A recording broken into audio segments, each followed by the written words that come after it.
দেশের শেয়ার বাজারে আবারও নেমে এসেছে আস্থাহীনতার ছায়া। একসময় নতুন বিনিয়োগকারীর ভিড়ে মুখর ছিল বাজার, এখন তারা একে একে সরে যাচ্ছেন।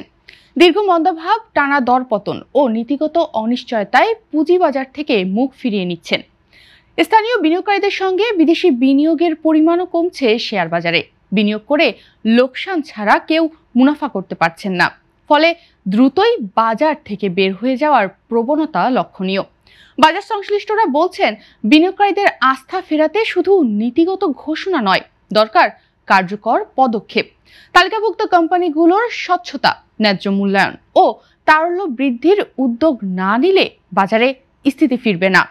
সেন্ট্রাল ডিপোজিটরি বাংলাদেশ লিমিটেড অর্থাৎ সিডিবিএল এর সর্বশেষ তথ্যে দেখা গেছে, চলতি বছরের প্রথম 9 মাসেই প্রায় 30,000 বিনিয়োগকারী তাদের বেনিফিশিয়ারি ওনার্স অর্থাৎ বিও হিসাব বন্ধ করে দিয়েছেন। একই সময় আরও প্রায় 32,000 বিনিয়োগকারীর হিসাব শেয়ার শূন্য হয়ে গেছে। অর্থাৎ জানুয়ারি থেকে সেপ্টেম্বর পর্যন্ত অন্তত 62,000 বিনিয়োগকারী কার্যত বাজার থেকে সরে দাঁড়িয়েছেন। 2024 সালের 31 ডিসেম্বর বিও হিসাব ছিল 16,82,452টি। 2025 সালের 30 সেপ্টেম্বর এ সংখ্যা নেমে আসে 16,32,227। এর মানে মাত্র 9 মাসে কমেছে 30,225টি বিও হিসাব। পাশাপাশি শেয়ার শূন্য বিও হিসাব বেড়েছে 31,885টি। তবে অক্টোবরের শুরুতে বিও হিসাবের সংখ্যা কিছুটা বেড়ে থাকে, তবে গত সপ্তাহে ফের নিম্নগতি দেখা গেছে। সেপ্টেম্বর শেষে সক্রিয় বিও হিসাবের সংখ্যা দাঁড়িয়েছে 12,09,207টিতে, যাতে মোট শেয়ার ও ইউনিট রয়েছে 10,257 কোটি।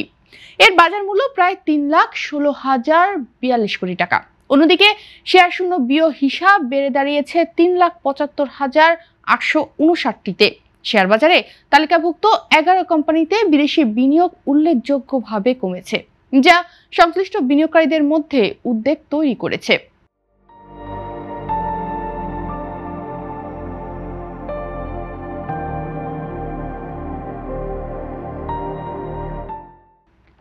ঢাকা স্টক এক্সচেঞ্জ অর্থাৎ ডিএসই এর সূত্র থেকে জানা গেছে, এই কোম্পানিগুলোর মধ্যে রয়েছে British American tobacco company, BD Thai aluminium, Bangladesh submarine cables, Beximco pharma, first securities Islami bank, MJLBD, Olympic industries, one bank, Reckitt Benckiser, Renata এবং শেফার্ড ইন্ডাস্ট্রিজ।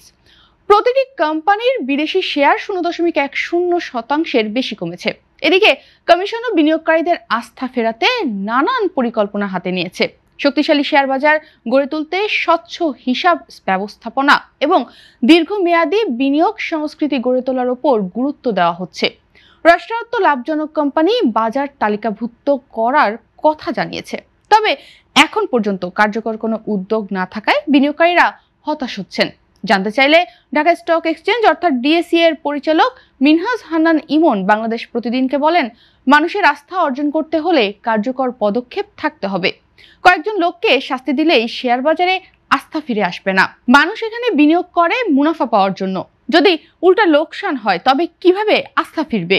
তিনি আরো বলেন, ব্রোকার হাউসগুলোর পরিস্থিতি দিন দিন খারাপ হচ্ছে, টানা লোকসানে অস্তিত্ব না থাকার মতো অবস্থা। এরই মধ্যে অনেক ব্রোকার হাউসে কর্মী ছাঁটাই করতে হয়েছে। তবে সব কর্মী ছাঁটাই করেও টিকে থাকা যাবে না যদি বিদ্যমান মন্দা চলতেই থাকে। বাজারে কোনো প্রকার পজিটিভ কিছুই দেখা যাচ্ছে না। বাজার নিয়ে কোনো পরিকল্পনা আছে বলে কর্তৃপক্ষের আচরণে বোঝাও যাচ্ছে না।